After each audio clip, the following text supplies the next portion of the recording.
So let's go around for the folks that are going to be sharing their experiences with land access. Umpa, you want to go ahead and just tell a little bit about yourself, and then we'll come back to you and jump into the land access. So, hi, I'm Hongpa with Big River Farms. We're an incubator farm out of Marine and St. Croix, and we have about 12 to 15 farm teams this year out there. And this is in collaboration with Carl to talk about land access for those farmers who are interested in either purchasing land or renting in the future, and how to negotiate leases possibly. So excited to be here. I'm also a farmer. I run Hongpa's garden. Excellent, excellent. Katie Kabovchik, you want to say a few words of introduction, please? Katie Kabovchik. I am a consultant that works with a few different nonprofits in the Twin Cities to support farmers in different areas, but a lot of it having to do with land access. Thank you. And Brett, you want to say a few words? Yeah, along with Katie, we're both land access navigators through a project of renewing the countryside with support from the Land Access Hub, in which a number of organizations here are members and are contributors, and work to help beginning farmers access farmland through leases that are durable and equitable, and purchase agreements that can be, I don't know, like workable for the beginning farmers. So excellent work. This is great stuff. And Valentine? Hi everyone, it's great to see you. I'm Valentine Cadieu, and I'm here today in my work with the Twin Cities Community Agricultural Land Trust, which I'll describe later. And just for context, the way that people are trying to access land, especially in the central part of the city, ends up often not going quite through the same channels as the navigators have been working. And so various teams of us, for example, I've been working a lot with Julie Ristow, who's on the call, and the Agrarian Commons emerging, have been trying to figure out some additional ways that we can help support access to land, even if it's not buying a farm in downtown St. Paul. And in my day job, I teach environmental studies, so do a lot of work at Hamlin with youth in St. Paul and getting them into the food system. Great, thank you so much. And then we have Katie Federal from Sustainable Farming Association, and she's going to be helping me monitor your questions in your chat. And so this is a cooperative venture extension in Sustainable Farming Association. They help host the webpage and help make this network possible. It's Sustainable Farming Association is a group of networks, really great organization. Check them out. Jan or Julie, you want to say a few words, because you've been involved in a lot of these things, just by way of introduction.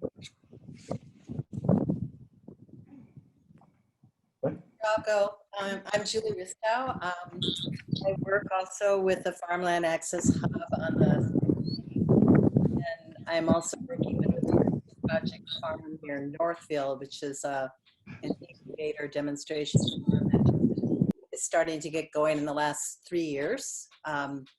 We work mainly with beginning farmers there, Latino farmers, and also we have a kind of newly emergent East African group, and we have a land share there that we were getting set to launch this year, but also the COVID has sort of set us back some on that. But it's a community-based farm that is also trying to demonstrate some innovations, such as some agricultural easements and ways to make it possible for beginning farmers to be incentivized to do perennial agriculture and livestock-based agriculture. So, and Valentine also mentioned the Agrarian Commons, which is kind of a newly emergent effort that's actually a national effort. Many states have incorporated to start to explore how this concept of the trust might be used here alongside the Farmland Access Hub navigators and other efforts. It's brand new. It's just an incorporated body right now. And one of the reasons I'm on this call is just to learn more about what's going on. We've connected to TCALT and of course, Renewing the Countryside and the Farmland Access Hub, but we're just starting these explorations here. So it's good to be here and listen to you all. Thanks for inviting me. Thank you. And I'm Jan Joanitas. I'm with Renewing the Countryside and have been involved with the Farmland Access Hub, which so many of you have been involved in, and we want more folks involved because we're seeing it as a mechanism and a way to kind of tie all of us together to kind of move this forward so that new farmers can access land, because we want more new farmers on the land, whether it's in the city or or not. And then Tom Peterson, I see you there. You have something to do with agriculture in the state, don't you? I do. I'm listening in. I had some time this evening from my farm here in Pine City, and I also am the Commissioner of Agriculture. And great to just hear the discussion today. So just want to listen in. Thank you. Thanks a lot. Well, one other thing, on the 18th, we're going to have another session that I called So You Want to Start a Farm. We found a young fellow that's doing just that on some urban property. And we're going to use him as an example to go through all the things you need to get together to start a market farm. And I think it's a great little example.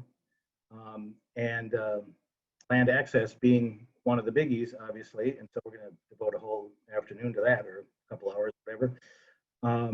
So that's on the 18th. Welcome to join us. And I put together some handouts for that. I say handouts because I'm not going to be handing out anything. Yeah, 18th in the evening, I think we got,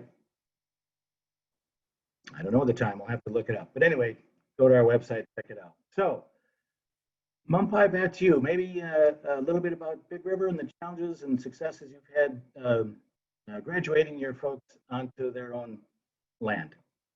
Yes, thank you for this opportunity and everyone making it out on this really sunny day. At Big River Farms, we initiated this conversation with Carl in inspiration that a lot of the farmers in the city have to commute out to where Big River Farm is. And what we do at Big River Farms is basically a program that usually the recommendation is about like 4 years. And usually they go through the program, and they're encouraged to also look for their land if they want to continue farming as a career. The Big River Farms program was originated because back in 2007 and 2008, we had a huge influx of immigrants coming in who loved to farm, but did not have the English speaking skills to go into farming. So the program was to really help emerging farmers who didn't have any resources to kind of have access to land. So Big River Farm is unique because we have access to, fencing around, water. We have a tractor that we rent out, labor to individuals who need their field plowed and trellised, and also we provide them with like a CSA where they have markets. So if you're a starting farmer and you don't have any farmers market, or you don't have anywhere to sell your produce, that would be a good beginning step. So the farmers, through the program, it's like a technical assistance, plus it's a lot of help with them trying to develop kind of like a business plan or a business model. But I think we are the most senior farmer at Big River Farms. We've been there for 15 years. We've never left Big River Farms because of the cost of operating. So it's kind of like you don't have enough markets to really do production. And then just to let you know, the FSA process it was difficult for us to navigate, and it's not a pre-approved loan, so realtors don't really work with farmers, or they don't understand how to get through that. And then also there's just so many barriers. We found one that was a perfect, but it was like $800,000 for the farm to operate. So there are so many. I find that a lot of farmers stay at Big River Farms, going to year 5, year 6, because of the costs of land and then transitioning. Because Big River Farms is on Marine and St. Croix, it's about a 30-minute drive from the Twin Cities. So it's not too far. And farmers continue to do that. But what I find most interesting is I had a Karen farmer last year who left our farm. Their daughter bought a farm, but he doesn't have any tractor skills. What happened was they get caught up during the year, and meetings we try to schedule for them to get onto the tractor. Then it just kind of gets comfortable, and then you know, you just don't initiate in that conversation throughout the season. And before you know, it's like they're in the program 6 years, and there's you know, now they don't know how to work their tractor because we've been helping them with that. So what I've come to a realization is that, like, a lot of these farmers, they either, for us, for example, we bought land, but we have no well on it, we have no water, we have no fencing, and you know, it's affordable, but yet now you don't have the infrastructure on it, so transition is very difficult. So those are just key highlights from the group. And then we've got a little grant that allowed us to explore if in the cities, if like farmers who want to come back and live in St. Paul where they're from, or in Minneapolis, how do they continue doing that? So we've hosted workshops for like CSAs that have been successful, and also in the inner cities, just for people if they wanted to explore that, if they wanted to. We had a session with Growing Lots that talked about that. So from the farm, I think a lot of people right now, I have 3 farm teams that are seniored. So when I say seniored, they're very experienced. They've got like 4 or 5 years under their belt. Like they're ready to look for land and move off onto their farm. But it's the same thing again. Usually negotiations between the owner, they would either be very attached to their farm, and they have stipulations, like they want labor, or they want you to inherit their way of farming, and kind of leave their legacy. So they want to leave their legacy. And then we have these new immigrant farmers who are trying to transition to these lots, that it's not that there's not enough land, there's not land or anything. I think the issue now is like the negotiation between both parties is very difficult, because the current farmer is very attached. And then if the farmer team is deceased and the family does inherit it, the conversations there also go, there's just many stipulations. And so I also am a realtor, and I think that's what I face with a lot of these farmers who have to drive out 1 hour, 2 hour. I have some farm team that drives about 2 hours every day to like 6 greenhouses that they have out down in Hastings, and they would commute for days. So that's the current issue, just to kind of give you guys like a template of like what Big River Farms is, and what currently stories that I've worked with or personally we've experienced. And so I think the barrier is always that there has to be a family member that speaks English in the family so that we could work with, or that individual speaks some English that we could work with. But currently we've always provided interpretation services. So for example, we have Andreas on the phone here today, and we have Zongxi, who's our Hmong interpreter for our Hmong participants, and any other languages. We host the Emerging Farmers Conference every year in conjunction with like many organizations. And I think that's always been an underlying theme, is people want access to land, and they want to purchase their land. They kind of like the model where they own the land and they have a homestead on it. But I think as we're moving into this new era, a lot of the cooperative seems more appealing, but still in most of the families, they, like that tradition. So, trying to get people to buy into the idea of a cooperative and living together and they have like already different generations living amongst each other, just doesn't seem like the ideal for most of the communities we're working with. But yeah, so I mean, does that give you guys a little bit lay of the land of like what the issue is right now? Can you talk a little more about the farm teams? So in regards to the farm teams we're working with at Big River Farms, Julie? Okay, so when I say farm teams, we have all over. We have Native American to Hmong. This year we have we initially had a team called the Three Amigos. Alberto's on the phone here, and that was an inspiration from, we had these plots called shared plots. The first year they were actually farming together as a shared plot, and they had no farming skills. And from that, they actually developed a team. So we have one team there. We have the Moa family. And so they are new first year. They have experience in their country.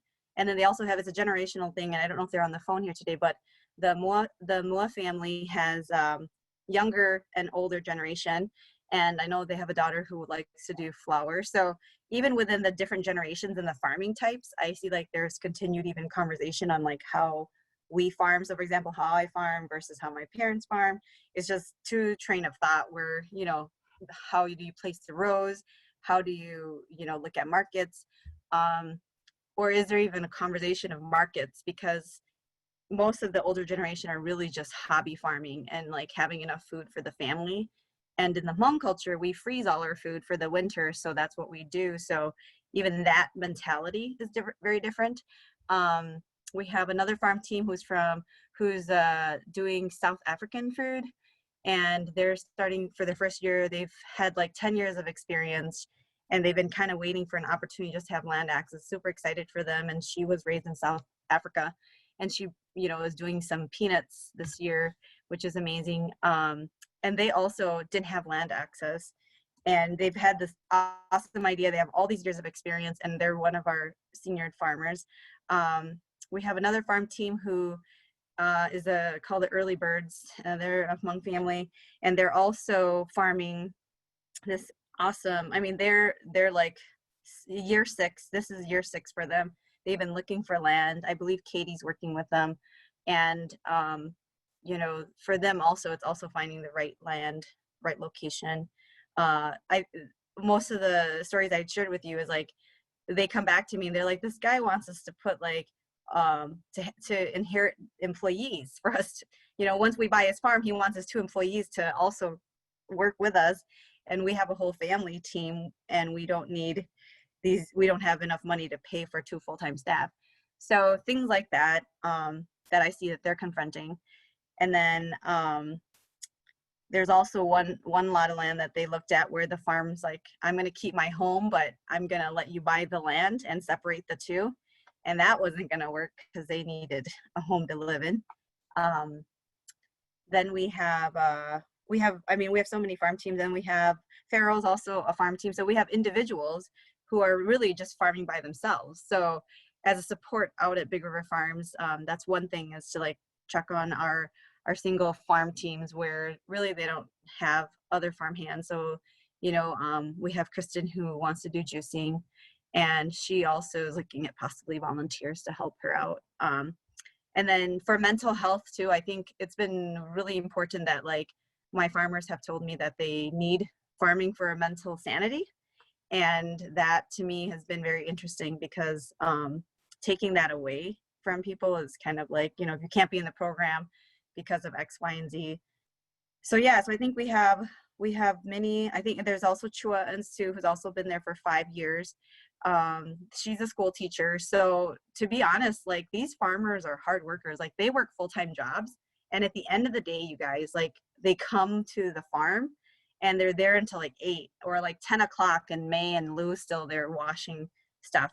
And it was funny, Lou and I were talking, and we did a crop enterprise workshop, and he said, really, I only make $2.50 an hour, you know, if I were to like look at all of our sales. And they continue to do this, you know, because it's a passion of theirs.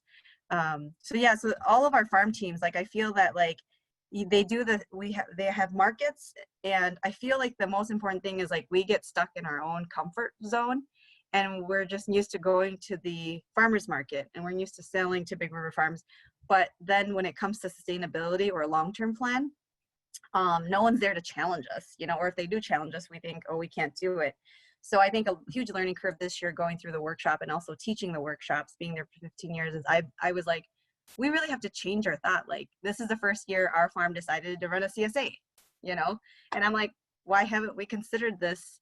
And also we, you know, some of the farms have difficulty this year is that we don't have access to internet. I mean, I know English, but I can't put a website together, and I'm going to have to pay someone else 7% of what I'm making to do that. And like, to learn that there's costs that you have to like let people have and help you market, you know? So a lot of the farmers this year, I see there's pre-orders online. they don't have access to internet. And with COVID and on top of like the riots last week, we didn't get to go to market. So we picked all this food and we had nowhere to sell it, you know, Yeah, so it was all that's donated. crazy So time. I'm going to jump in here, Mompa. Maybe let's bring Moses in and talk about his success in finding his own land. yeah, I think so. Great. Yeah. Sorry, we have so many farm teams. So she's to talk Thank a little more of farm teams. Thank you. That really helped me understand. It's really impressive, and I want to follow up on a lot of that. Thank you so much. Yep. So Well, Moses, should I do introduction to Moses or sure. Carl, will you do the honors of doing that? You can do that, or he can, but he's got to unmute. Okay, Moses, if you can unmute yourself. Moses is a phenomenal, he was our keynote speaker this year for Emerging Farmers Conference, and I want to commend you, Really awesome. Moses, for doing that. He has tenacity. I mean, when I see them at Mill City Farmers Market, where they came from, at one point I thought, can Moses and Lona survive this year, you know? And they just like beat all odds. I think if we have the Farmer of the Year award, that would go to Moses and his wife. And I'm so inspired. They have like children on top of farming. And I don't know if he wants to announce it today, but he wants to start an incubator farm on his farm. So we at Big River Farm donated a bunch of seedlings to them. So Moses, I mean, if you can tell your story, I can't tell as good as you, but I want to let you know that Moses is one of our graduates from our program. They own a farm in Cambridge, and how he chose his farm and his list of wants. I mean, just an amazing and inspirational model. And I think the one thing is his positiveness and attitude, and that just gets him through being a farmer. So Moses, if you can let us know how you access land and tell us a little bit about your story, that'll be great. Yeah, thank you. I hope the phone won't ring again. Those are the farmers. They want water out in the fields. Yeah, my name is Moses. I am from Kenya. I came here 2004.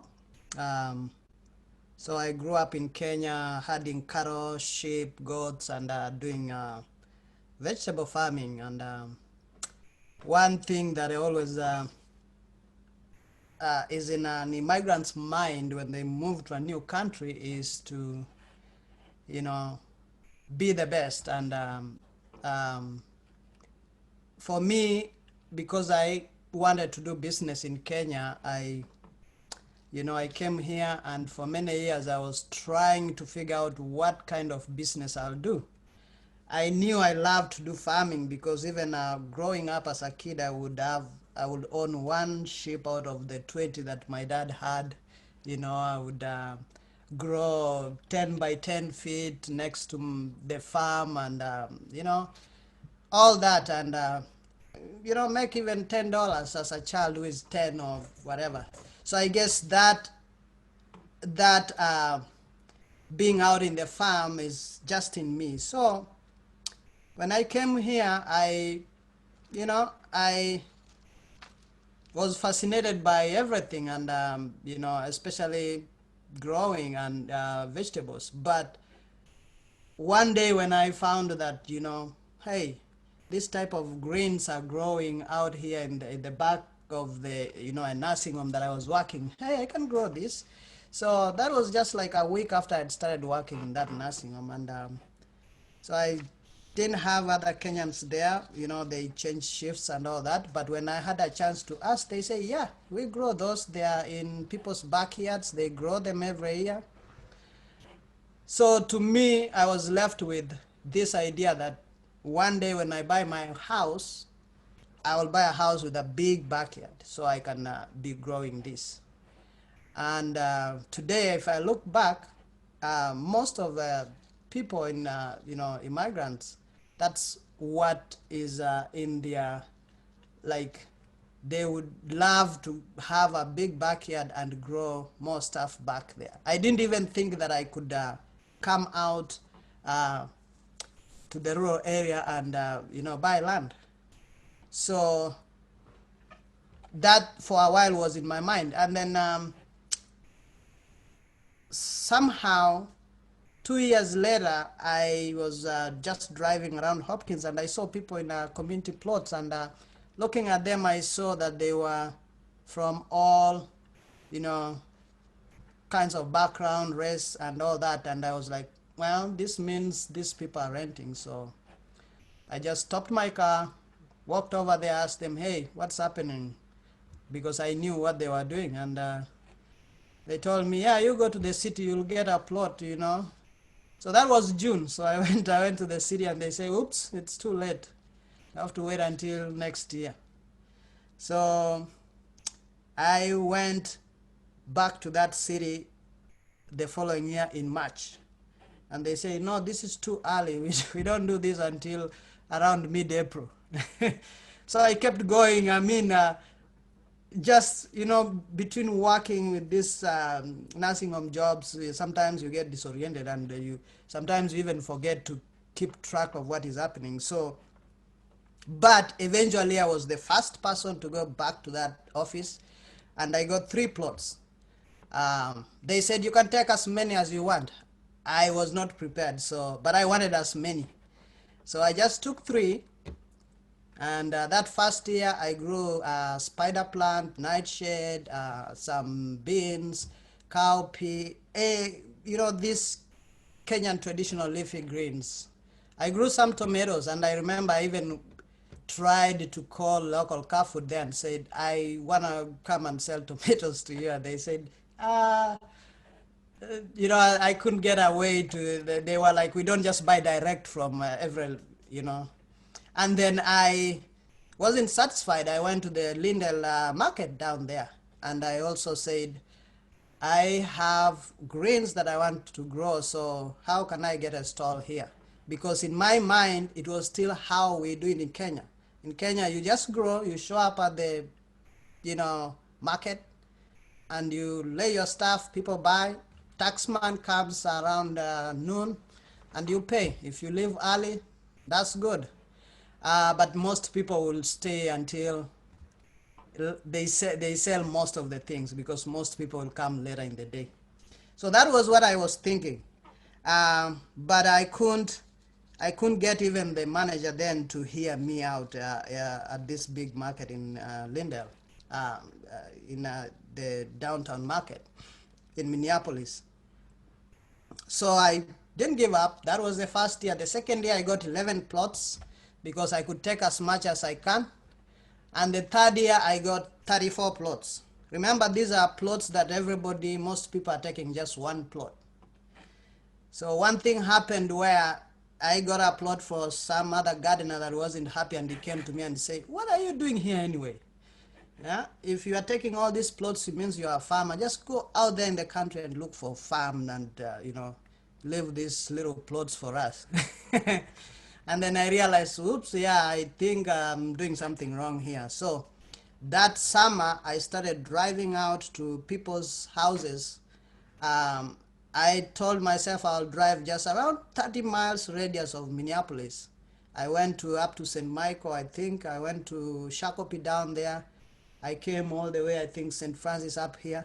And I was just showing up at somebody's driveway honking, and sometimes I had luck, sometimes I didn't. And I remember one lady came out and just looked at me, and I just, you know, she was like, just get out of here, we don't have land.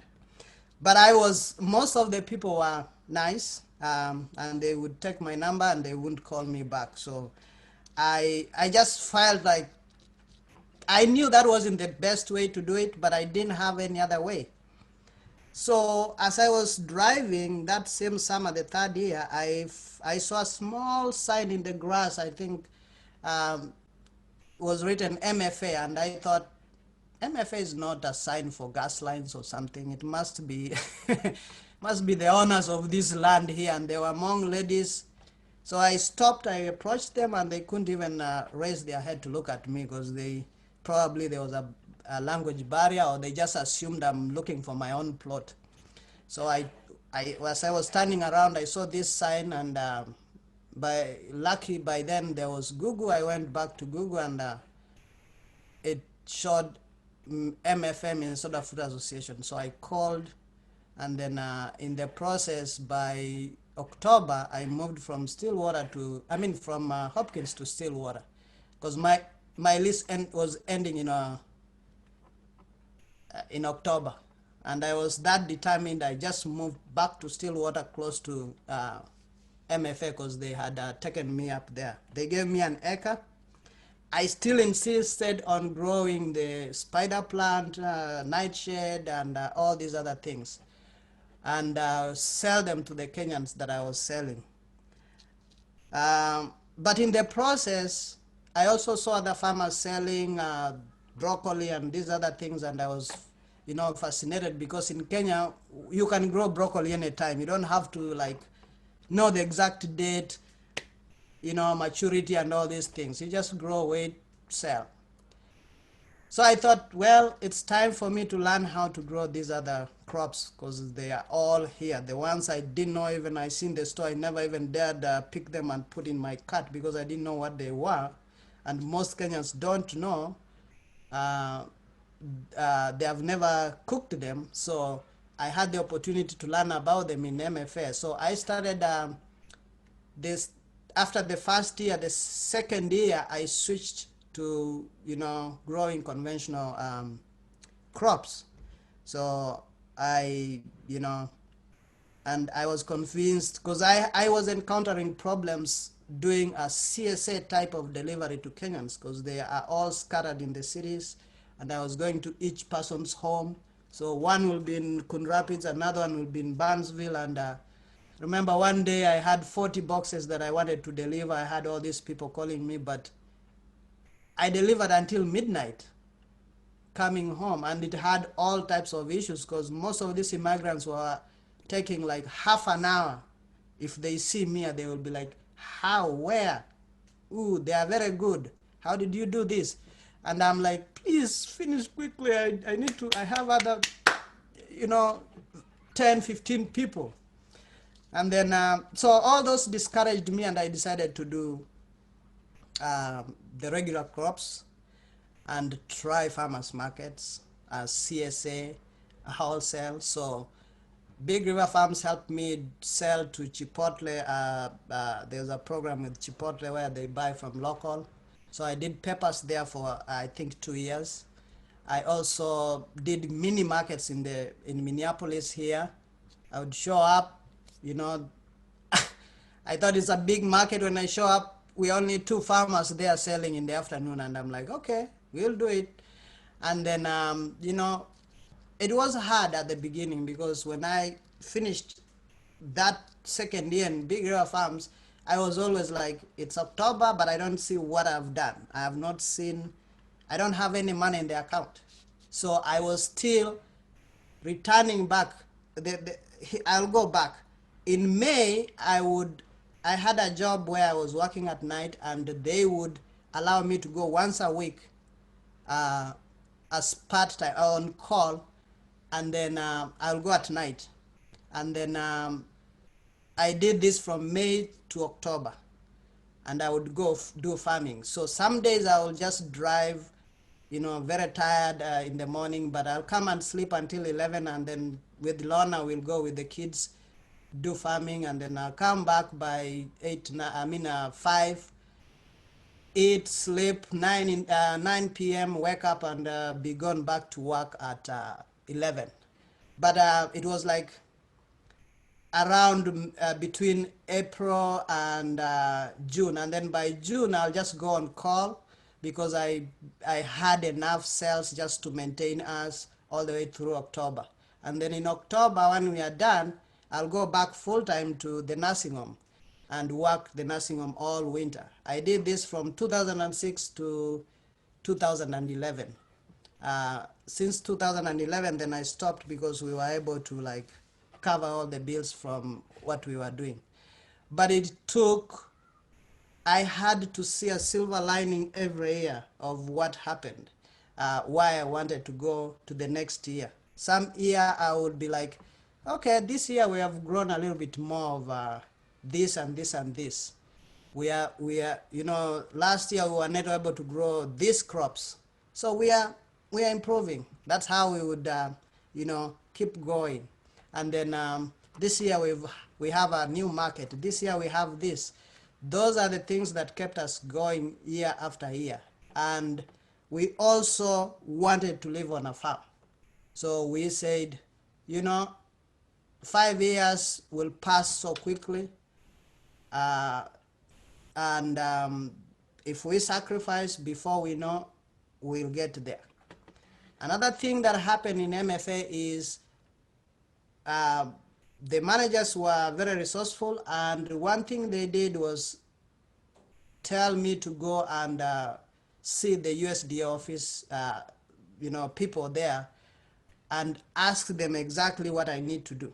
Because I kept asking them, what exactly, tell me everything I need to do so that I'm able to buy land. And they will be like, yeah, you need to know how to farm first, and then you need also these other things. But I was like, yeah, I need to know everything now. And then if I know I don't have good credit score, and they will be like, that's not all that matters. But we encourage you to go to the USD office and talk to them. So on going to the USD office, I went to one that was in Wisconsin because I was still in Wisconsin. And they told me that one important thing is we'll have to put you in the system first, and then every year you update that. So that is very important to us, that you are in the system. And if you decide not to buy land here in Wisconsin, you go to Minnesota, you'll be there already, and they will know we have been working with you. So that made me happy. I gave them all my information and said, okay, there it is.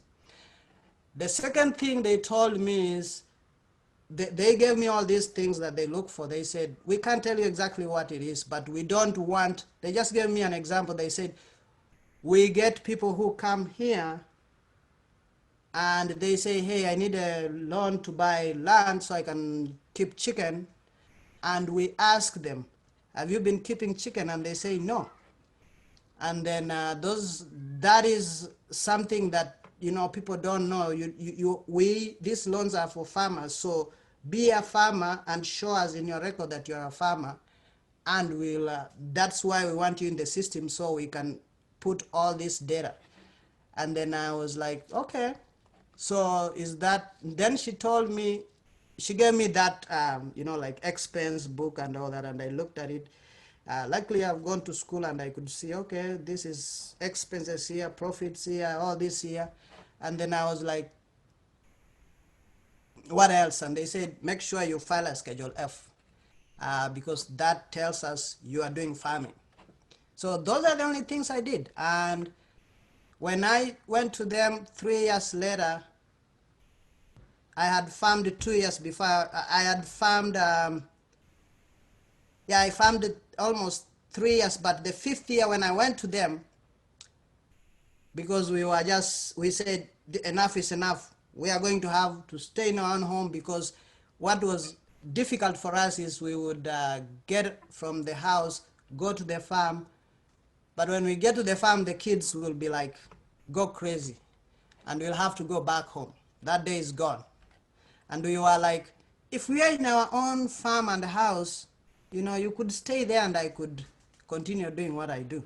Or even if you forgot to bring something for the child, you could run into the house and come back, something like that. So we decided, well, we'll just go and see what it is. And we had done our Schedule F.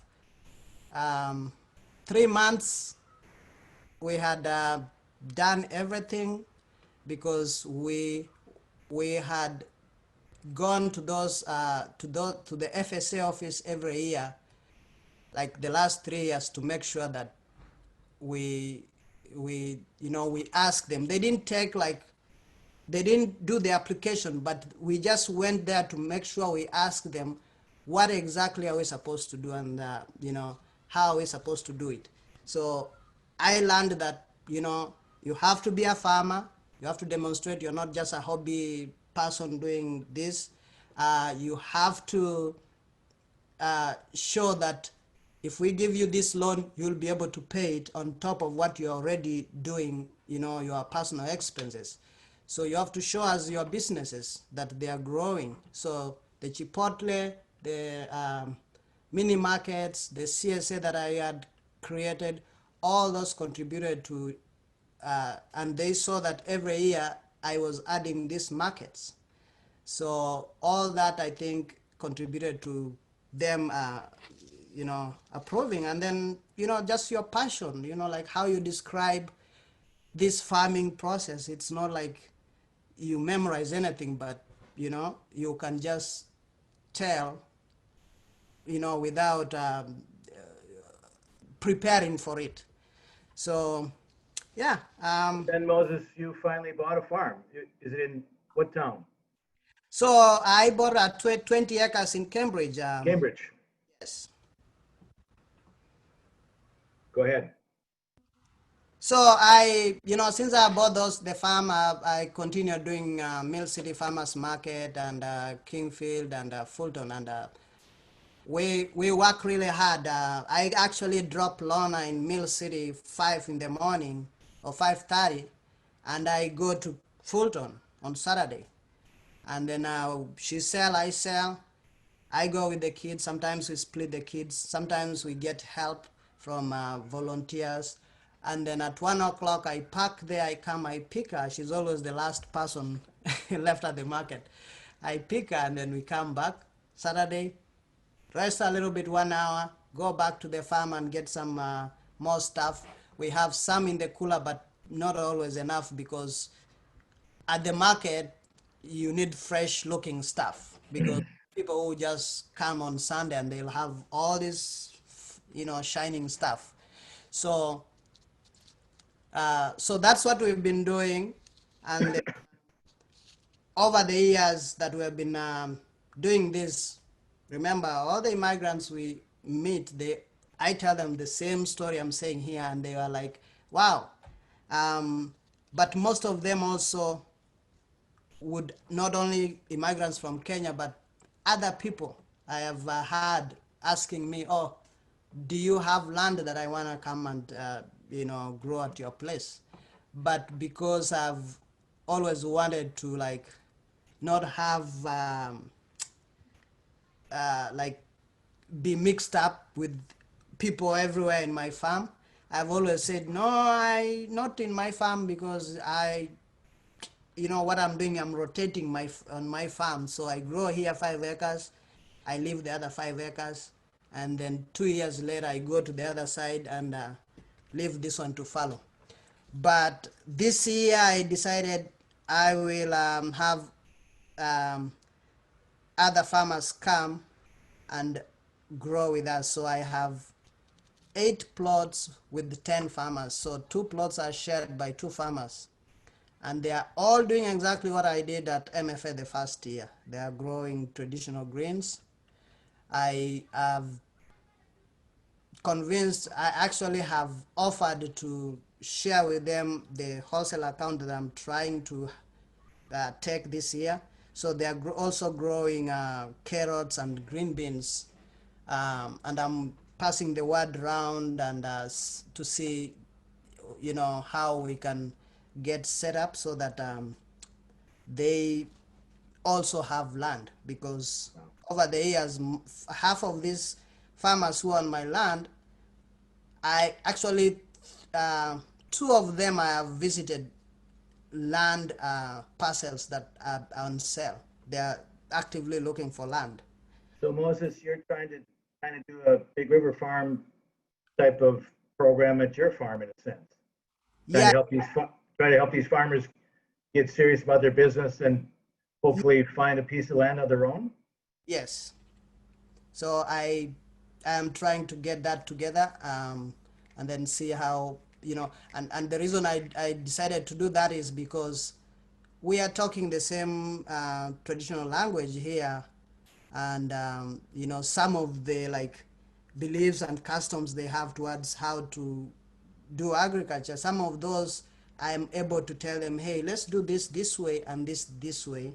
Keep this one if you want, is good, but it's good for just gardening, not, you know, like if you want to do commercial farming, something like that. Does anybody have any questions for Moses at this time? I didn't hear you well. Sorry, I gotta stick my nose in the computer here. Any questions for Moses at this time? It's amazing what you've done, Moses, and it's tenacity. I think Mampa said. I think that was the key word. Was there any questions in the chat or?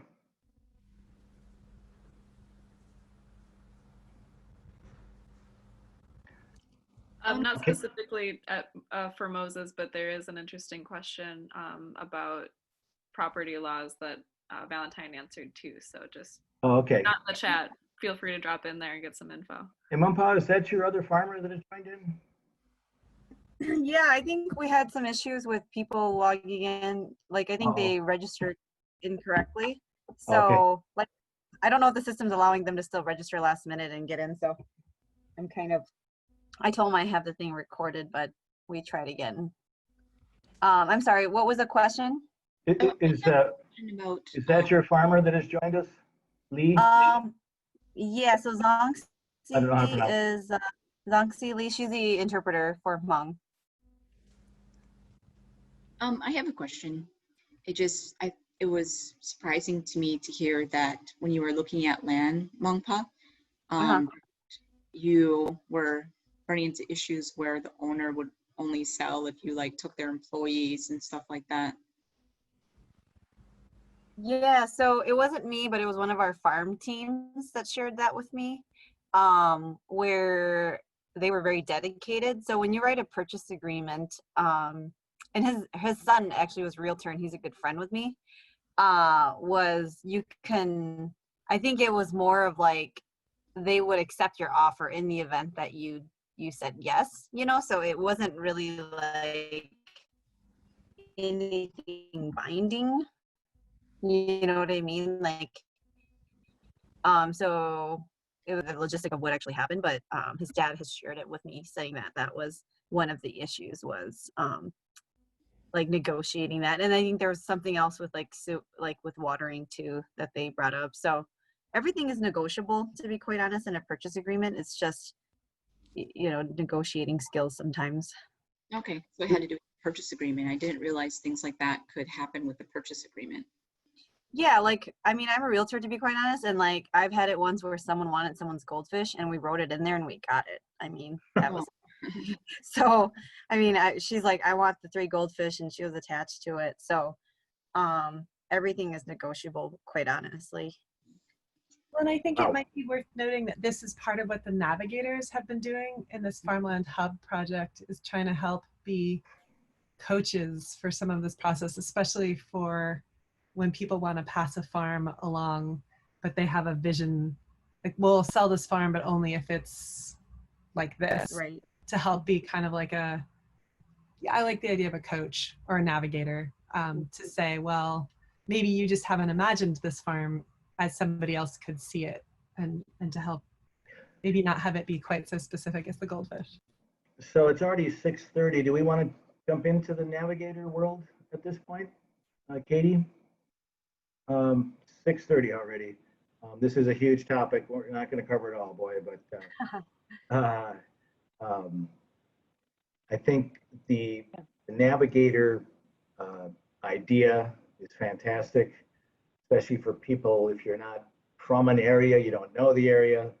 So much of finding land and navigating any neighborhood or community is be part of that community, and especially with land. So Katie, I think I'll turn it over to you if you could just describe what the navigators are about and some of your challenges and successes, perhaps. Okay. I actually have a little PowerPoint. So can I, Sure. Are you able to allow me to share a screen? Do I have to do that? Let's share screen. Yeah. I think you can. One participant can share at a time. Sure. I think Carl needs to go back in and enable participant screen sharing in his Zoom I'm at screen share and says one participant can share at a time. Great. So can you do it? Still saying disabled when I click on it. I'm sorry? It says disabled when I try to screen share. How about that? I put multiple. Oh, yep. I think so. Let me see. I need a navigator. Okay, I think. There we go. That's working. Okay. I can see it. Okay, great. Okay. So this is quick, but so I've been working for about 10 years with farmers in the Twin Cities. 6 years I was at Big River Farms, as in the training program. And yeah, a big challenge we saw was once people are ready to leave the incubator farm, there's a lot of obstacles to getting onto their own land. So I transitioned to a consultant role and largely to kind of help with that piece. And so one of the things I really work on is business planning with farmers as they're ready to purchase or to find land. And then just this last year started working with Renewing the Countryside as a navigator, as it really just fit with a lot of the work I was doing. And, yeah, I'll say more about that. But, you know, I guess one thing I just wanted to mention before getting into the navigator role is just, you know, there's a lot of challenges in finding farmland that we all know about. And, you know, the biggest thing that I think farmers can do to help themselves be successful is really be prepared. And Moses is a great example of that. As he talked about, he really sought out in the beginning what he needed to know to plan. But a lot of people aren't really thinking of all those steps involved. And so, so I was just gonna go through a few slides of how to prepare if you're, you know, at that place of looking for farmland, or you want to in the future. Yeah, so really, you know, like I said, the business plan is key. It doesn't have to be a fancy, long plan, but, you know, really to have the details to describe the type of property that's going to help your business succeed. You know, to have enough detail about your finances, your farm sales, plus your personal income to figure out what price range you can afford. And it should also help you figure out the timeline and what you're ready for, like at this moment. Because what you're ready for and what you want eventually might not be what's right at the moment. So, you know, so right now I work with Big River Farms on working with farmers on the details of a business plan. And then, you know, being prepared also, you know, figuring out your financing options. So if it's, you know, the route of a traditional bank loan, then going to a bank and figuring out what they'll loan you. If you have a farm business and you are able to go through an ag lender, such as Compier or Farm Service Agency, then that often has a lot of advantages. But you need to figure out those requirements ahead of time. So like Moses did, if they are specific. And then, you know, I think it's really important to think about the different land access options. You know, owning land is definitely a goal for a lot of people, but there's advantages to leasing, or leasing until you can buy.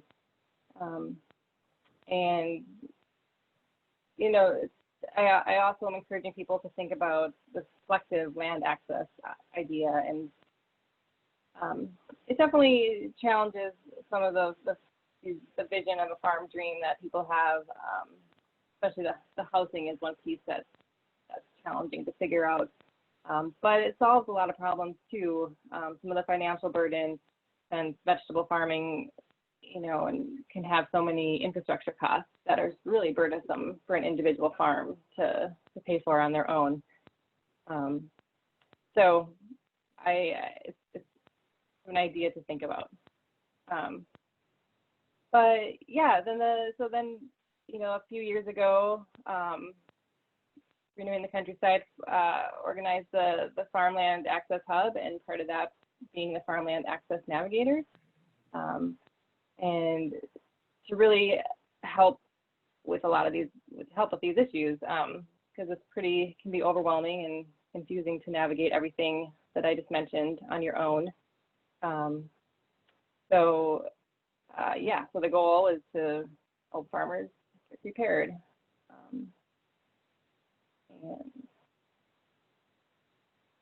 So the different types of support that are offered with a navigator, helping clarify goals and figuring out what the real priorities are, the top priorities, and find in the farmland. Providing information about the different types of financing, so the details, the different loan options, and also assessing the farmers, the seeker, their financial readiness, providing some feedback there, and then talking about those ways to access land, whether buying, leasing, or what's the best fit, or what's an option. Reviewing a business plan to assess the readiness of the farmer.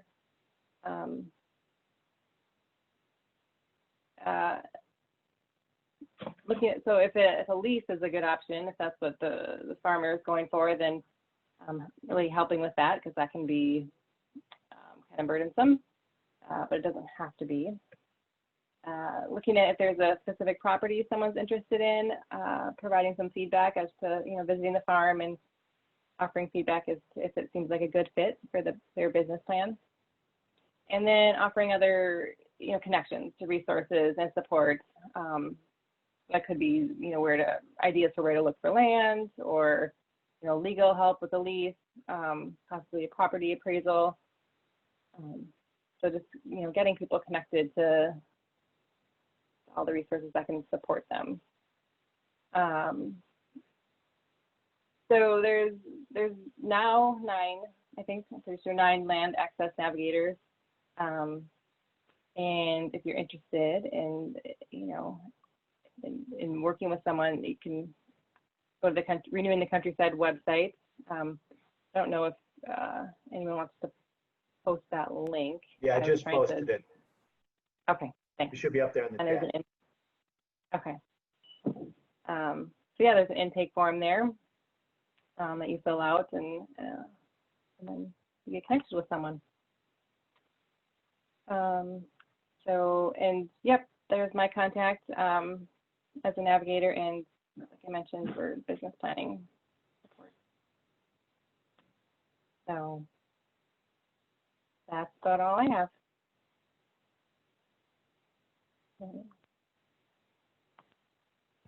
That's excellent, Katie. Thank you. This whole idea of navigator is brilliant, because you just can't. We all need help, and this land access thing is a really tough nut to crack. And what it amounts to, seems to me, is you really need people to help you and hold your hand and help you. It can be daunting, all these filling out this paperwork and doing this and that, and you're supposed to do this and do that, and you're just trying to grow some vegetables. But of course, it's way more than that. But it's just a real people, knowing what people to help you as you go. And I think the navigators are getting better and better at helping people. Oh, you need to go talk to this person, and you need to call them. And okay, that didn't work. Well, let's try this. And to me, I mean, all the technical stuff is there, all the balance sheets and all the. But you need. It's just so daunting. And if you don't speak the language very well and all of those kinds of things, it's that much worse. So I think this is just a brilliant, absolutely brilliant program.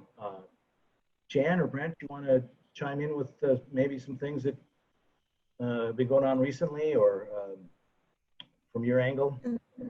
This is Jan. I just want to say that one of the things Katie is also helping us do is having some conversations with people in communities of color, because we realize that our navigators are all very white. And so getting some folks from communities that are more representative and speak language of the farmers who are looking for land is one of the goals that we're moving towards, and hoping to do that in the next year or so. So just wanted to mention that, because I think that is an important piece, and it's been great having the partners that we have. And I love that Monpa is also a realtor, because I think that I think that one of the things that's been happening in this process is that the navigators, as they help farmers navigate, are learning a lot of things and helping each other figure out how how to do this better.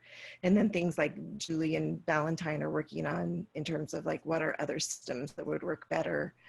Because we know some of the issues are really these kind of more systems level things that make it difficult for land, you know, to be affordable, kind of near to where farms need to have it. And I just want to let everyone know, and everyone probably have heard my story over and over, but it's because realtors don't know how to work with FSA loans, and it's not a pre-approval process, and you have to get denied from a traditional lender, you know, you kind of almost have to be broke and not show a successful business plan to kind of get it. And like, it just puts you at like a, I don't know, it's like you have to make profit, but you don't. And it's like, how do you like qualify? And it took us like a while to figure that out, or how to present our information. You know, so I just want to make note of that the process is not friendly at all, you know. No. And realtors are not going to want to work with you if you don't have a pre-approval letter. So a lot of the farmers are having to go conventional and not get the FSA rates, which are lower, which they do qualify for. So, and it just seems easier to go conventional financing versus FSA. So I think that's also, even within itself, the complexity of like qualifying. And then it's like, I literally had to be my own realtor so I could buy the you know, land and understand how the process work. It just seems like it's a constant uphill battle. Well, you get those kind of chicken and egg situations where. Yeah, like, and Brett says that's only mostly true. Yeah, and I agree. And there are some realtors who are like very fluid. I mean, like, I think Moses could speak to it. He worked with a realtor, and that was very good, you know. But for me, definitely wasn't the same experience where the realtor fired us because we looked forever. We couldn't find the right land, and we were certified organic, so we needed to find land that we were going to transition. So there was a lot of wants that we wanted, and then we had to compromise some of our wants. So maybe as your realtor role, you could just deny everybody, and then we could get FSA loans. Well, no, actually, realtors, we don't do Just kidding. financing, so that would be a lender. Yeah. Yeah. No, I'm just kidding. No, that is really great. You know, starting out farming, you're just not making money, and land is expensive and all that. Anybody have any thoughts on my comment about, you know, and that's what the Big River Farms is great at. You don't have to necessarily own land right away, and it's impossible for most. This idea of controlling and accessing land, and as Moses did, work so many years and build up, and then think about your actual owning of land. I'm intrigued about that. You know, you got to control land. It's too expensive to own it, especially right away. Did anybody work around that angle? Don't be bashful. Carl, there are a couple questions Oh, okay. or comments. I had a question. Has anyone ever tried for like a group of people to buy land? Like, you know, maybe a whole family and everybody pitches in. And I mean, I guess how would that maybe work if it happened? Would just one person be on the loan, or would it be like, you know, all 6 people or something like that? Good question. I can say a little bit about that. Okay. I mean, there's definitely different ways to set it up. But I'm working with a group right now that is forming a co-op. The co-op would actually buy the land or hold the lease. And then all the members would have their share, their piece of the property that they would own. You can also do an LLC, and the LLC would actually purchase the land, and then you would set it up however you wanted for ownership, you know, different of the actual land. That's a limited liability corporation. Right. And so in that, well, in the co-op situation, 2 people could actually come and go, and the co-op or the LLC remains, correct? Does it run into any problems when you're like actually looking at land that's zoned agricultural? The main challenge is that you run into more complications if you go above 40 acres because of the Minnesota rules. And What it, about and our, Wisconsin? oops, go ahead, sorry. Or what about Wisconsin? Anyone know? We're very So Minnesota centered here. you're mentioning I also think that there is a question of numbers of members of the limited liability LLC, basically. So most LLCs of families who are blood relatives are sort of, you know, in a specific lane, and then there is LLCs of other types of things. And so I'm just trying to figure out how can we figure out what the best organizational things that we can do, that we can make the best systems for farms. Carl, if I could just add a couple things. I mean, sure, go ahead. the corporate farm law has been a workaround for us for some years. Jan can talk about all the meetings we've had, Valentine, Brett too, about at the same time, the corporate farm law, when it was conceived, you know, has done a great deal to protect farmland in the state. And now we're having this situation, Valentine alluded to the 40 acres. And there's also corporate ownership concerns around the corporate farm law that we've been trying to kind of sort out and puzzle together to see how we can advance more beginning farmers with smaller parcels of land and not have that be a barrier.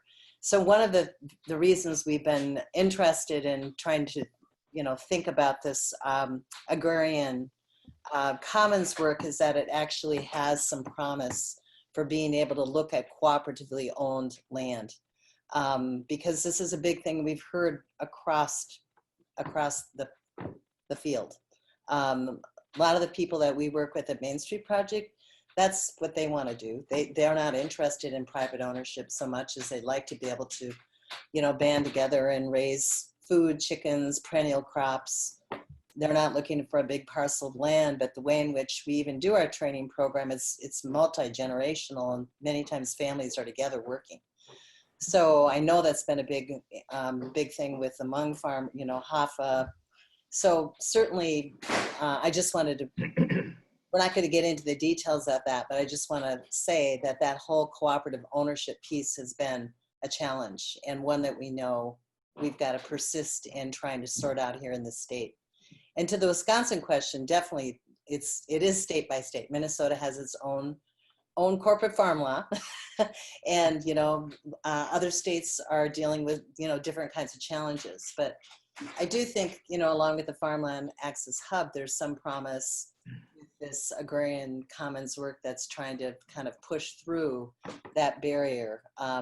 One of our big colleagues that most of you may know, Susan Stokes, has, you know, recently really dug into this and was actually commissioned by the state national, you know, the National Agrarian Trust to kind of look at this corporate farm law piece to see if you know, there could be a breakthrough with being able to transfer land. So hopefully, you know, we might be making some progress this year on that. So I just wanted to mention that. I have to leave, unfortunately, at 7 tonight, but I know Valentine's going to talk a little bit about this, and I'm just, these stories have been so important to hear. I'll be here for another few minutes. Those were a couple comments that we have. Thank you. No, that's very helpful. Thank you so much. And this Farm Commons idea sounds really fascinating. There's been some good chat going along. Let's see, 5:45. Valentine, do you want to maybe jump in here and give us a little kind of the interurban world that we've been working on and the challenges there? I'm happy to, but I do see a hand up first. Go ahead. Yeah, where's that? This is just a curious question. Oh, sure. Talking about, situations where families are multi-generational and stuff.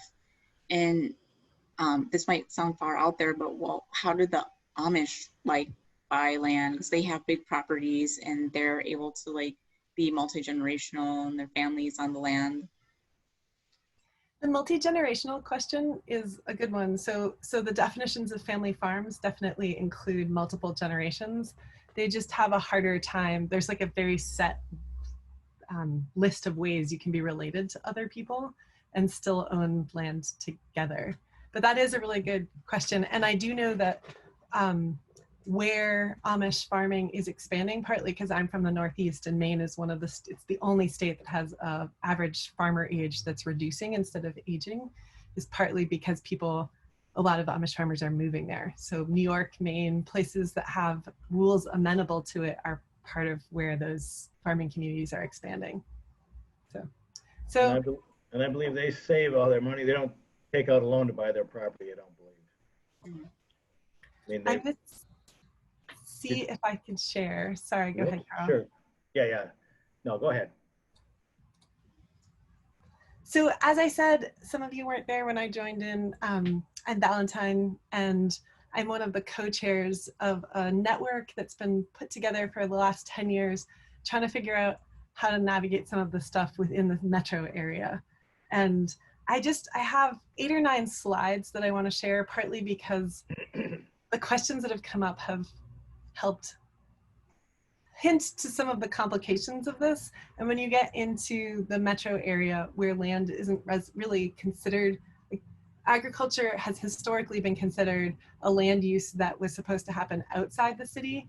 And the policies haven't caught up to the fact that many more people with agricultural skills live inside the city now than live outside the city. So there's some transformation going on. And my kind of overall message is an invitation. We don't have time to get deep into the details of this, but we would love to get more people who are helping with this navigation, kind of finding land, connecting to communities who want to find land, and I think really crucially helping to shape how land availability works. So there are 2 images here. On the right side, what you're seeing is the Rice Street Gardens. So at Rice and Roselawn, directly north of Larpenteur. These are both properties that are in Maplewood and that are about to be redeveloped in Maplewood. So you can see the Rice Street Gardens are a vibrant set of plots that have only been there for the last few years. That whole site is going to be redeveloped. And on the left, it's the Battle Creek Golf Course, which is owned by the county and is also about to be redeveloped. And Ramsey County has just said that they would be very interested in redeveloping these as both housing and agriculture. But you could imagine some very bad ways it could get set up as agriculture and some that were much more useful to people who actually wanted to grow stuff.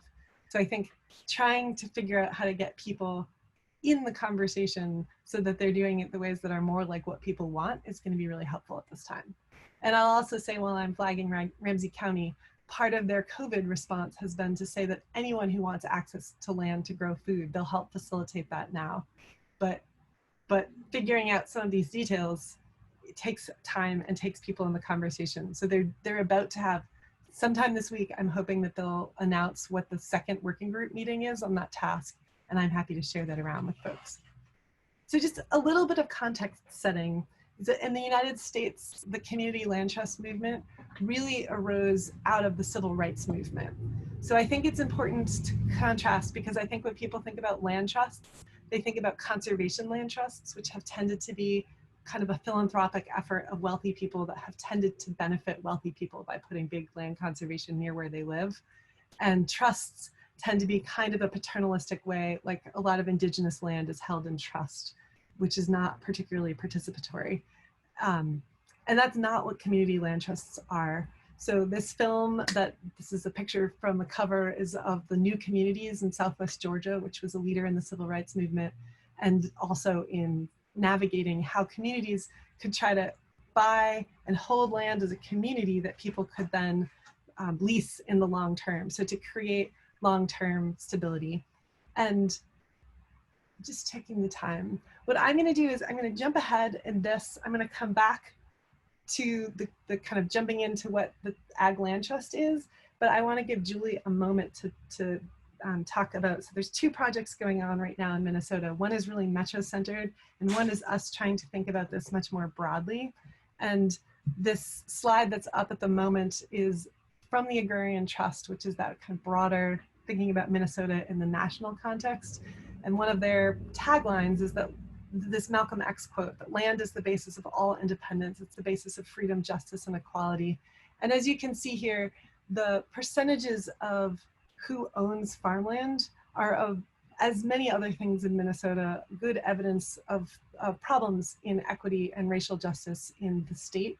And these are statistics on the right from the Emerging Farmers, the report that came out from MDA earlier this year, showing that despite an often higher proportion of people with agrarian knowledge in BIPOC communities, the percentage actually represented in farming is much lower, partly because of these rising land values, because a lot of the biases that are built into both the rules and the administration of the rules.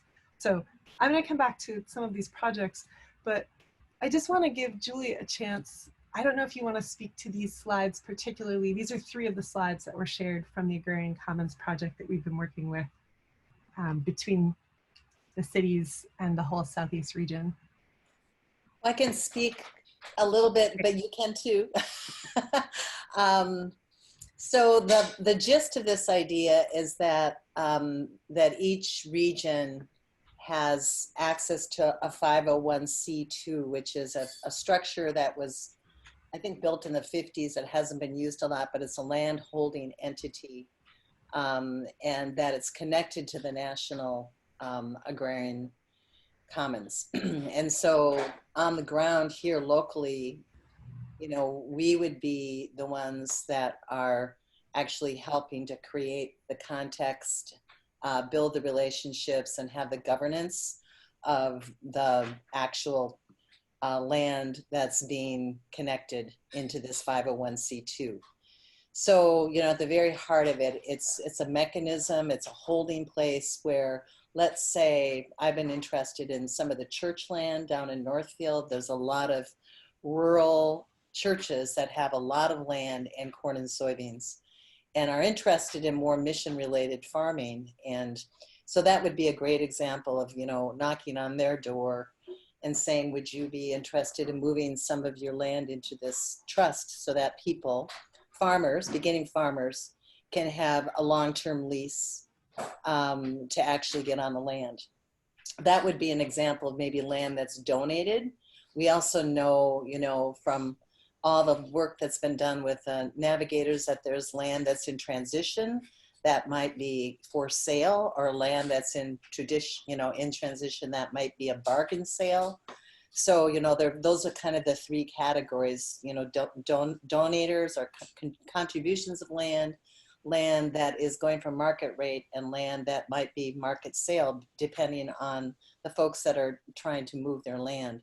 So this is a mechanism, a holding place that could actually receive that land. And then there's a set of bylaws that actually are attached to this whole effort, that are very much in the spirit of how we all think in terms of equity, you know, the kind of farmers that we're trying to help, the stewardship of the land.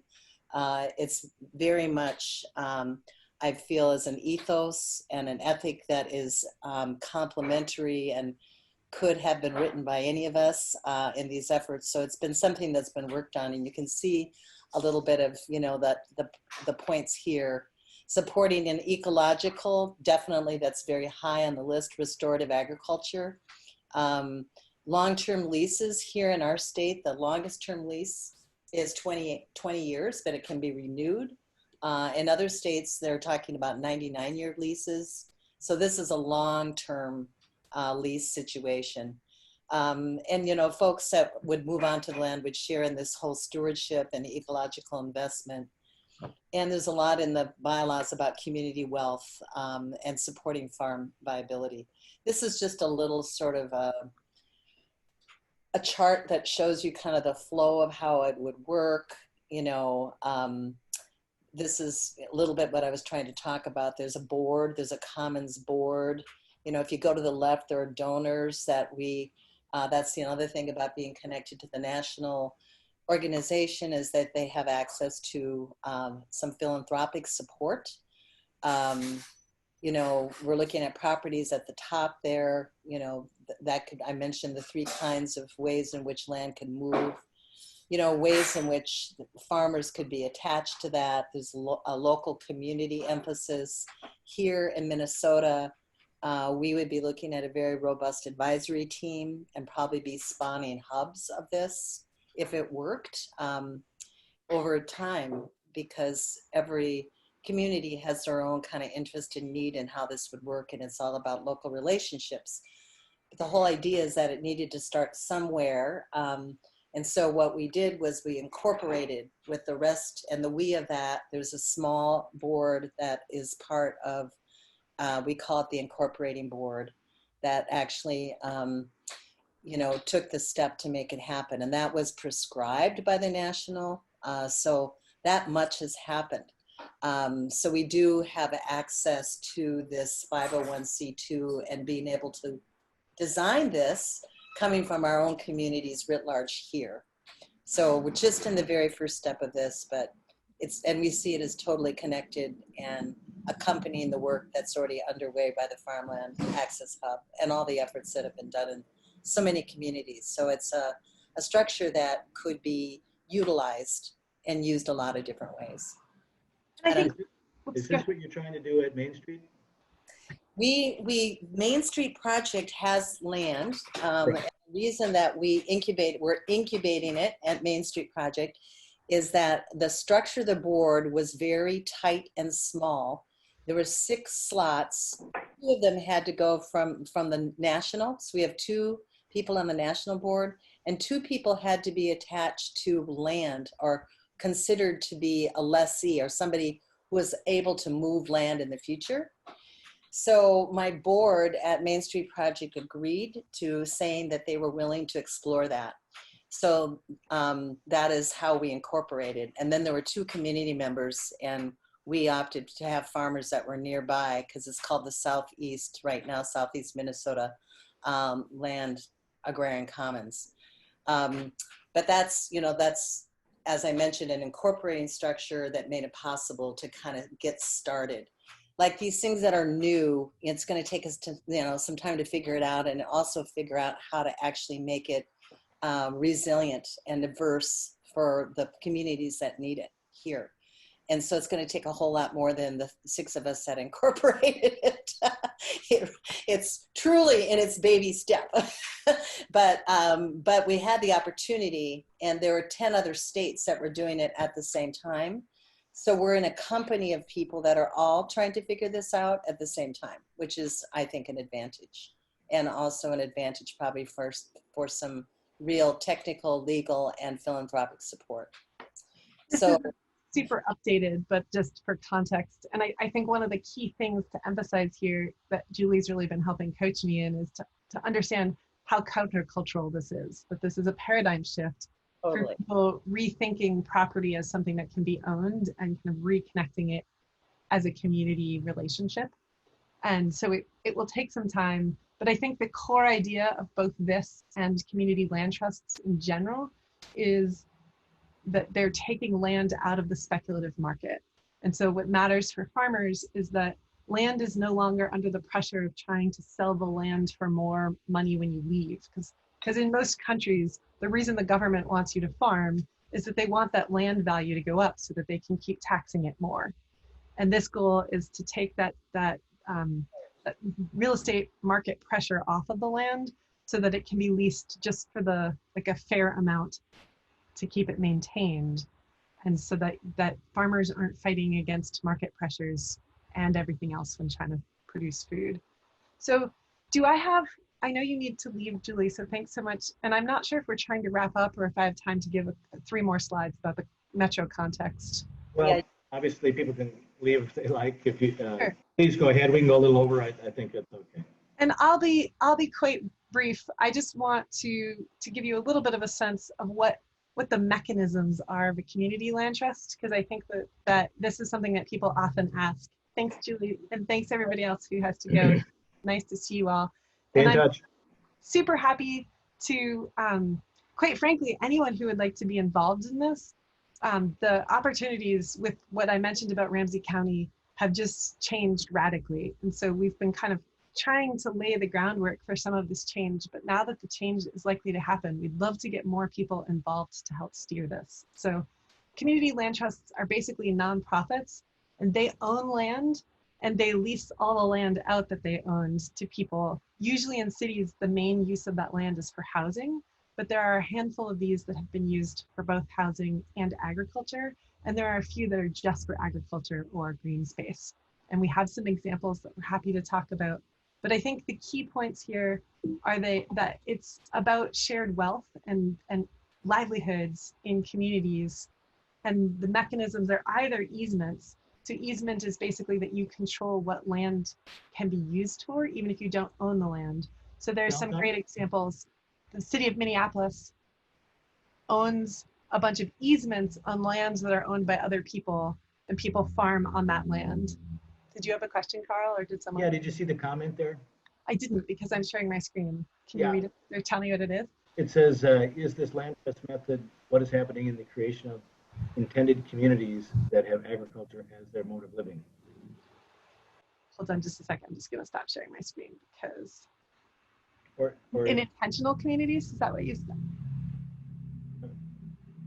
I'm just having trouble hearing you, Carl. oh, I'm sorry. Well, the person that asked it, go ahead and ask the question. Yeah, I was just wondering, is this like kind of land trust or community union ownership of land, kind of the method that is being used in the creation of some of these intentional communities that are using agriculture as their mode of living? Often there's a lot of different models. Many of the intentional communities that I know of actually use like the laws for condominiums, partly because many states, including I think Minnesota, just got rid of some of these rules in the books in the metro area. They prevent multiple adults from living in there's all these conservative rules about social morals that prevent people from co-owning land because they were trying to maintain like Victorian social control. So literally just in the last year, Minneapolis just got rid of some of the rules that prevent multiple unrelated adults from living on the same property and owning it together. It's called condo laws? Yeah, so for condominiums, because that was one of the ways in which you could take one property and have multiple people own pieces of it. But community land trusts are definitely one of the other mechanisms that people have used. So for example, in Boston, where I have lived, the Dudley Street Initiative is one of the big ones, and they have almost 300 affordable units. And the point is that once they go into a community land trust, they are preserved in affordability in perpetuity. So they can't be sold back onto the market at speculative rates. So the big things that we've been working on in the Twin Cities, I've mentioned here, is there's 4 big projects. So I know, I'm not sure where folks are across the Twin Cities, but 2 or more in the middle of the cities. So in Minneapolis, we've been working with the city of Minneapolis to try to get some of the garden lease lots that they have to be longer term. So right now, those are mostly properties that are waiting to be redeveloped, which is usually the problem with agriculture in the cities, is that it's considered to be an in-between land use. And we've been trying to find, for example, we just did a whole catalog of this. There's something like 500,000 undeveloped and probably undevelopable little fragments of land across the metro. So to have some of those be more designated to be long-term places where people could farm or garden. So Minneapolis is one. In St. Paul, we've worked a lot with the Art of Fruit in Frogtown and Rondo.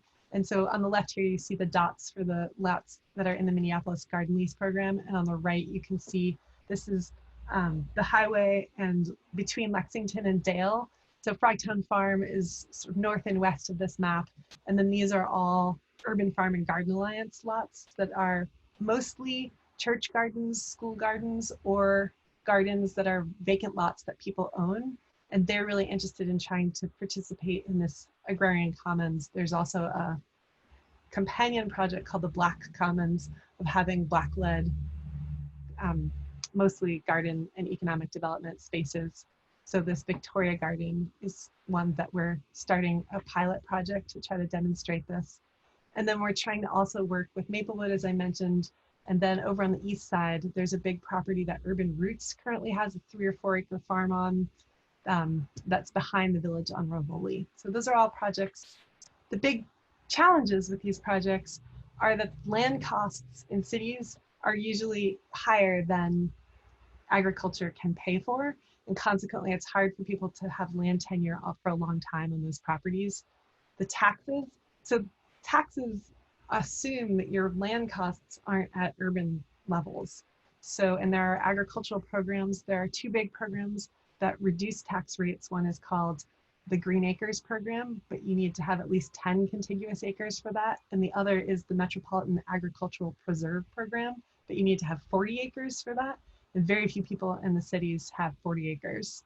And then finally, there are just a lot of rules, like whether you can park a van in front of your house. So especially at this moment where the cities and counties are concerned about the ability of people to help contribute to the food and agricultural availability and economy, this is a moment that I think people are going to be more interested in trying to get rid of some of the, especially some of the really dumb rules around some of the stuff, to be crass about it.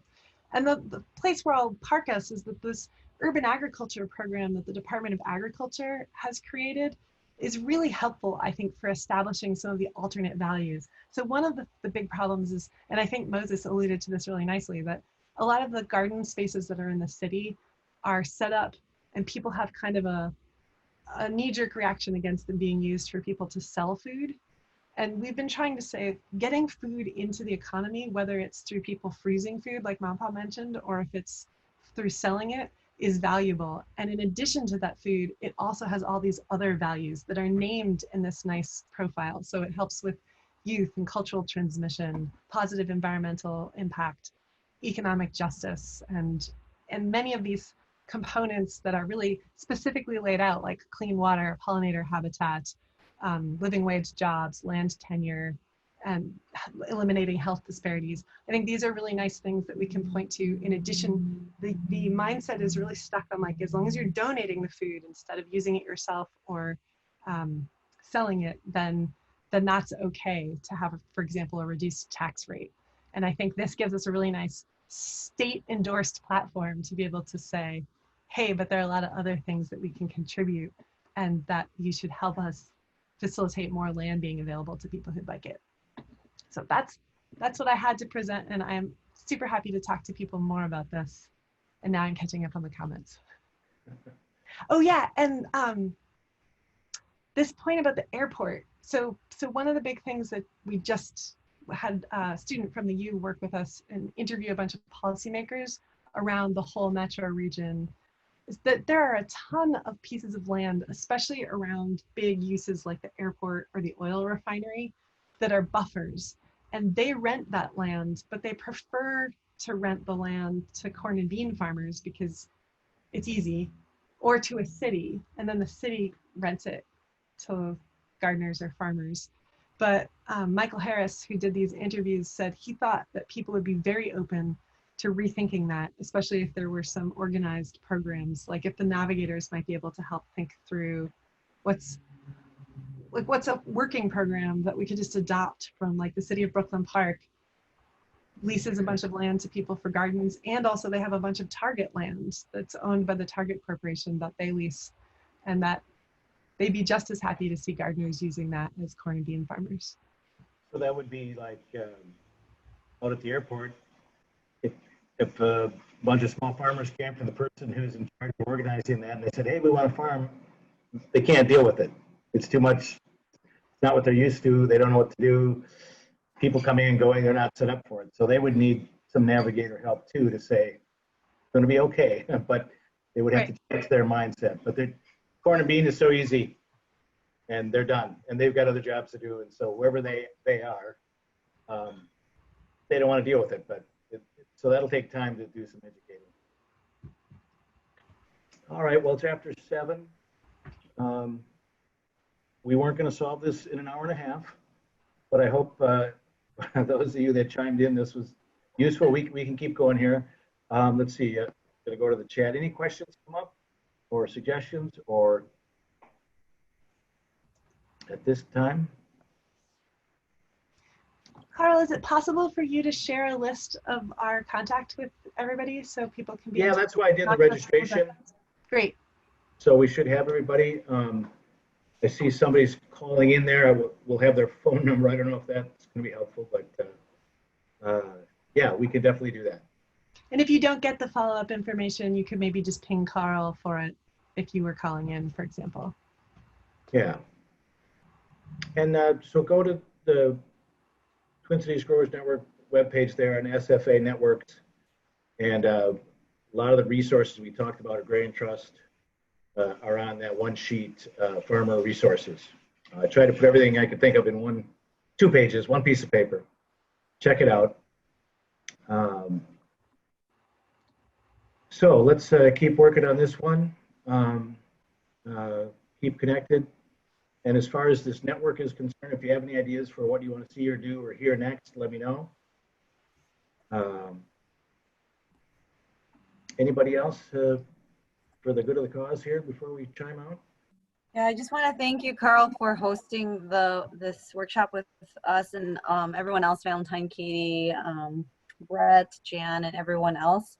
I think this was really informational. I know that it's like mid-season. Right. So I think maybe rethinking, and winter, we also have our growing classes that we do. And that's usually when most of the farmers aren't farming, and the attendance would probably be awesome. So I think just to put it on our back pocket that if we can consider doing something like this in the winter time, absolutely, when that'll probably be like more participation. Because I think all my farmers today had canceled out on me, or I have some of them who joined us. But it is recorded, and I will be sharing this with the rest of the farm team. So, excellent. And I'm glad that we're able to network with everyone. So thanks, everyone. Thank you. Yeah, it's really nice to meet a lot of you. You know, I spent years ago working with dairy farmers in Wisconsin, and in that way, farmers are the same. They're hard to, they're working a lot. Moses, he can attest to that.